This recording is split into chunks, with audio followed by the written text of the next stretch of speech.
नमस्कार, मी सुषमा फडके. कोचरेकर मास्तर या चॅनलवर आपलं पुन्हा एकदा सहर्ष स्वागत. मित्रहो, आज आपण आतापर्यंत चांगलं इंग्लिश शिकण्यासाठी विविध प्रकार त्यातले शिकत आलो. आज आपण अजून एक पाऊल पुढे जाऊया, आपलं इंग्लिश अधिक चांगलं करूया.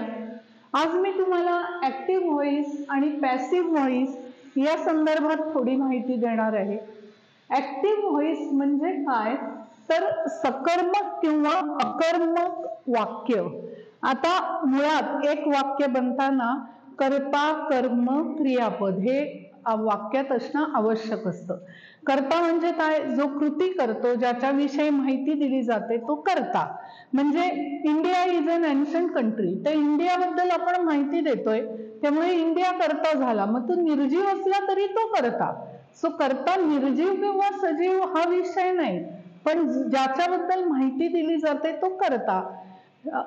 Ganga is a Holy river, तर पवित्र नदी आहे गंगा, मग गंगा कर्ता. कर्म म्हणजे काय, तर ज्याच्यावर क्रिया घडते ते कर्म. आय एम रीडिंग बुक, पुस्तकावर क्रिया घडते, त्यामुळे ते कर्म झालं. आणि क्रियापद म्हणजे क्रिया, ते तर आपल्या सर्वांना माहितीच आहे. मग जेव्हा वाक्यात कर्ता कर्म क्रियापद असं असतं तेव्हा त्याला सकर्मक वाक्य असं म्हणतात, आणि जेव्हा कर्म नसतं तेव्हा त्याला अकर्मक वाक्य असं म्हणतात. तर आता सकर्मक वाक्याचं एक उदाहरण घेऊया. इथे असं लिहिलंय, सचिन इज अ प्लेयर. यात सचिन बद्दल आपल्याला माहिती दिलेली आहे. सचिन एक चांगला खेळाडू आहे, त्यामुळे हे वाक्य पूर्ण आहे. याचा अर्थ आपल्याला पूर्ण मिळतो की Sachin is a player, Sachin खेळाडू आहे. सचिन हा कर्ता झाला. इथे कर्म आहे का, नाही. हे वाक्य अकर्मक आहे, आणि अकर्मक वाक्य ऍक्टिव्ह व्हॉइस मध्ये असू शकतं. सर्वसाधारणपणे आपण जे बोलतो ते ऍक्टिव्ह व्हॉइस मध्ये बोलतो. आपण जे बोलतो त्यातली जवळपास 80% विधानं ही ऍक्टिव्ह व्हॉइस मध्ये असतात. मग पॅसिव्ह व्हॉइस म्हणजे काय, तर पॅसिव्ह व्हॉइस म्हणजे जिथे कर्माची आवश्यकता असते, जिथे कृतीशील क्रियापद असणं गरजेचं असतं. आता कृतीशील क्रियापद म्हणजे काय, ज्यामध्ये कृती दर्शवलेली आहे. मी मगाशी तुम्हाला सांगितलं की I am reading a book, तर पुस्तक वाचणं ही क्रिया आहे. मी तुमच्याशी बोलते, बोलणं ही क्रिया आहे. मी पळते, पळणं ही क्रिया आहे. सो क्रियाशील क्रियापद असतील तेव्हा पॅसिव्ह व्हॉइस शक्य असतो. जेव्हा क्रियापद इज हे क्रियापद आले, सचिन इज अ प्लेयर, वाक्य पूर्ण आहे का, आहे. अर्थ कळतो का, कळतो.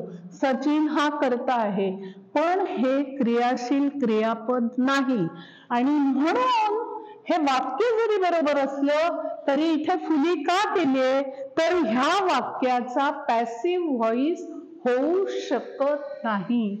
पॅसिव्ह व्हॉइस होण्यासाठी वाक्यात कर्म असणं गरजेचं असतं, कारण कर्मावर ती क्रिया होते आणि कर्म त्यामुळे अफेक्ट होतं. अफेक्ट म्हणजे कर्मावर परिणाम होतो, आणि तो परिणाम होण्यासाठीच कर्म या वाक्यात नसल्यामुळे हे वाक्य पूर्णपणे बरोबर आहे, परंतु ह्याचा पॅसिव्ह व्हॉइस होऊ शकत नाही. पॅसिव्ह व्हॉइस 20%, जसं मी म्हटलं 80% वेळा आपण ऍक्टिव्ह व्हॉइस मध्ये बोलतो, 20%च आपली विधानं ही पॅसिव्ह व्हॉइस मध्ये असतात. पॅसिव्ह व्हॉइस साठी पुन्हा एकदा सांगते, क्रियाशील क्रियापद लागतं आणि कर्म हे असायलाच लागतं. आता आपण दुसऱ्या वाक्याकडे वळू.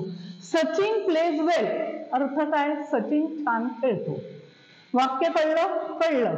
कर्ता आहे, क्रियापद आहे, प्लेज क्रियापद आहे म्हणजे कृतीशील क्रियापद आहे, पण कर्म आहे का, नाही. कारण सचिन प्लेज वेल, सचिन चांगला खेळतो, म्हणून वाक्य बरोबर आहे, अर्थ कळला, परंतु ह्या वाक्याचा पॅसिव्ह व्हॉइस होऊ शकत नाही.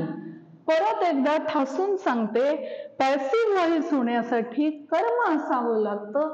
त्याचबरोबर कृतीदर्शक क्रियापद म्हणजे क्रियाशील क्रियापद